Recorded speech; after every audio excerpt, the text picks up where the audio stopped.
Two of history's greatest warriors stood face to face in a war council tent, not as enemies, but as allies who despised each other so much that their hatred nearly cost Greece the entire Trojan War. The year is 1194 BCE. The greatest military alliance in ancient history has assembled on the beaches of Troy. For 9 long years, the Greek coalition has been locked in a brutal siege, and their two most legendary heroes couldn't be more different. Achilles of Phthia, son of a sea goddess, the fastest man alive, wielding a spear that never missed its target. Born for glory, trained for war, destined to die young and be remembered forever. His motto? Better to live one day as a lion than 1,000 years as a sheep. Odysseus of Ithaca, the ultimate strategist, silver-tongued politician, and master manipulator. While Achilles charged headfirst into battle, Odysseus preferred to win wars with his mind. His philosophy? Why die gloriously when you can live cleverly? These weren't just different personalities. They represented two completely opposing worldviews about war, honor, and what it meant to be a hero. And their conflict would nearly destroy everything the Greeks had worked for. The cracks first appeared during the war councils. Picture this. Achilles, barely 20, storms into meetings demanding direct assaults on Troy's walls. Give me a ladder and 100 men, and I'll take the city by sunset. Odysseus, a seasoned king in his 30s, leans back and shakes his head. And how many Greeks would die in your sunset charge, boy? Because dead heroes don't go home to their families. Achilles saw Odysseus as a coward hiding behind clever words.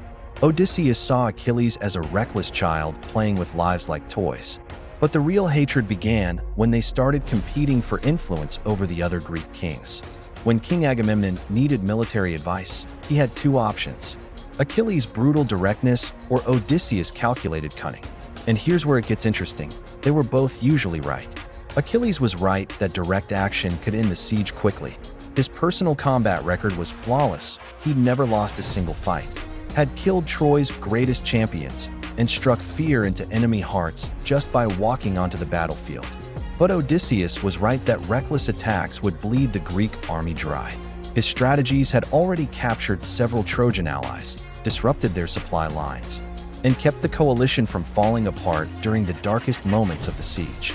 The breaking point came during the infamous quarrel with Agamemnon over Briseis. When Achilles withdrew from battle and rage, guess who stepped up to fill the leadership vacuum? That's right, Odysseus. If you're enjoying this deep dive into ancient rivalries that changed history, smash that subscribe button, because we've got more legendary conflicts coming your way, and you won't want to miss what happens when these two warriors finally explode. Here's what Homer doesn't tell you in the Iliad. While Achilles sulked in his tent, Odysseus wasn't just managing military strategy. He was actively turning the other Greek kings against Achilles. Think House of Cards in bronze armor.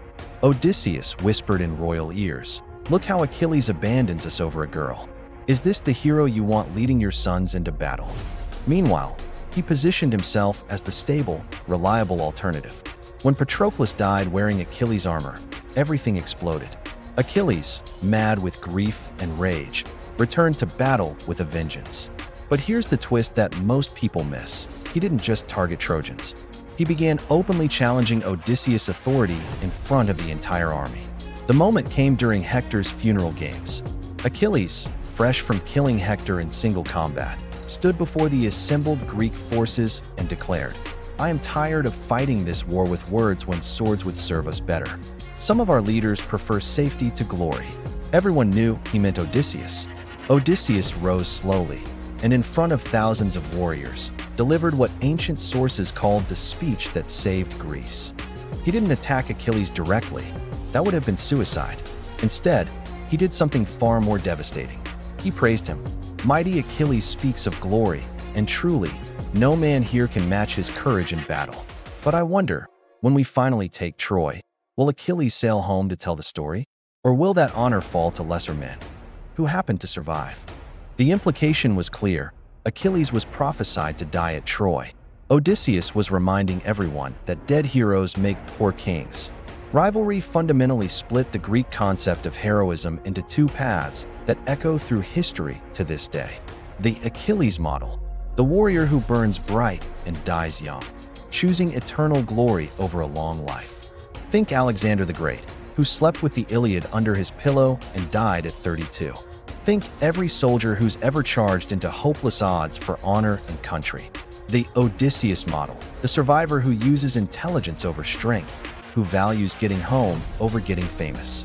Think every leader who's chosen pragmatism over principle. Every general who's won ugly wars through patience and strategy. Sound familiar? You see this same conflict playing out today in boardrooms, politics, sports. Everywhere you have type A personalities clashing over whether results matter more than methods. Whether it's better to be feared or respected, whether winning ugly still counts as winning. Here's the kicker. They needed each other. Achilles' fury broke Trojan morale, but it was Odysseus' wooden horse that actually won the war. Neither could have conquered Troy alone. But by the time they figured that out, Achilles was dead, shot down by Paris with an arrow to his famous heel. Odysseus won the argument by default, not through superior wisdom, but through superior survival skills.